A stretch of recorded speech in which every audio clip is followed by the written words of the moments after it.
Okay guys, today I'm going to show you how to properly clean out a trailer. This seems to be a very big problem within a lot of fleets, getting a trailer cleanly enough to reload your next product and not have a problem with rejection. Washouts are obviously the easiest thing to do, but I'll be honest, we've had a lot of washouts where they don't do as good of a job as they should, and I could do a better job of the broom than some of the washouts can do. So we're just going to show you a quick tutorial on what exactly is cleanly and what is not. So as we can see in this trailer here, last load in it was canola. We can still see some debris. Looks like there's some dust right here.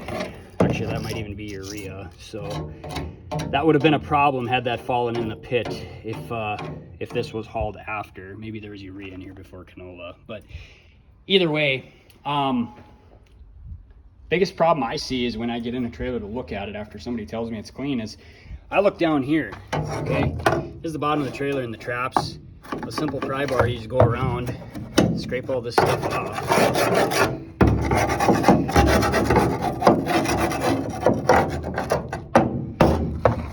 Run your pry bar in there.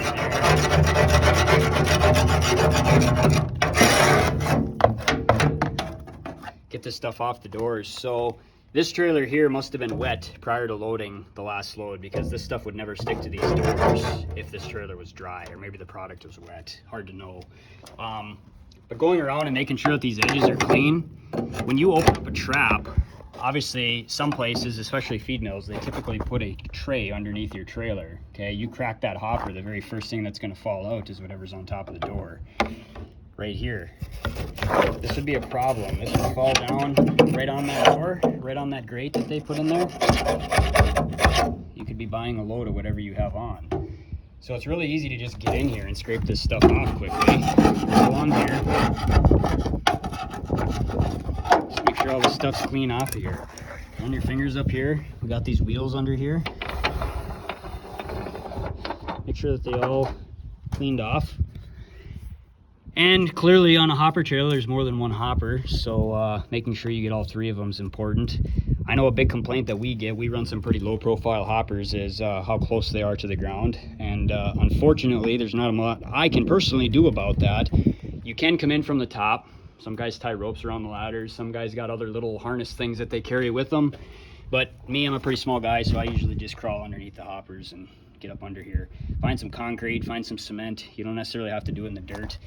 The other thing is, if it's raining outside, I got the tarp open now, nice day outside, so easy to do. But if it's raining, don't open that tarp. It doesn't matter if you're unloading or not. And to be honest, if you're at a place and they need you to open the tarp and it's raining out, just simply ask them if they can sample it from the bottom. Typically, if you're nice about it and you do it at these places, they'll work with you if they understand what the repercussion is. They're not the ones that have to get in and scrape this stuff out if it gets wet. You are. So, you know, play nice, be treated nice. It's pretty easy to do. So up here, looks like we got some product in these cracks. If this were me, I would report this to dispatch and just simply have them get another tube of silicone. You can buy it pretty much anywhere. Clean these gaps out, take an air hose to it, put some of that silicone down in here, covers those gaps, then you won't have that problem. Same situation on this side here. This trailer here, I'd put some silicone along here to cover that gap up. Anything you can do to make these trailers flow better. You know, these slopes are pretty slippery. Another thing I always tell guys is if you can walk up this slope, it is not clean. Okay, it might look clean, but it's not. I can't walk up this slope without falling on my face, so that's obviously a good thing. However, you haul urea or something tacky, and if you can walk up this slope, you put a load of mids in here, screenings, you're gonna be fighting to get it off. So little things that you can do to save yourself a headache.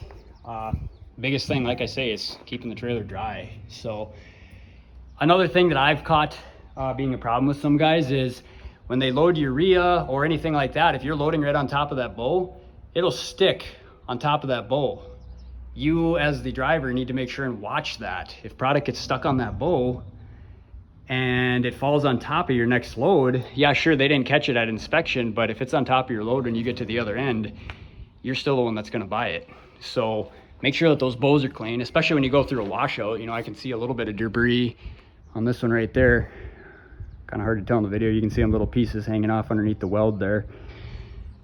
But just making sure all that stuff's clean, save you a lot of time and money. Top of the rails also, There's a, I don't know, probably a 6-inch gap or a 6-inch lip right there, both sides of the trailer.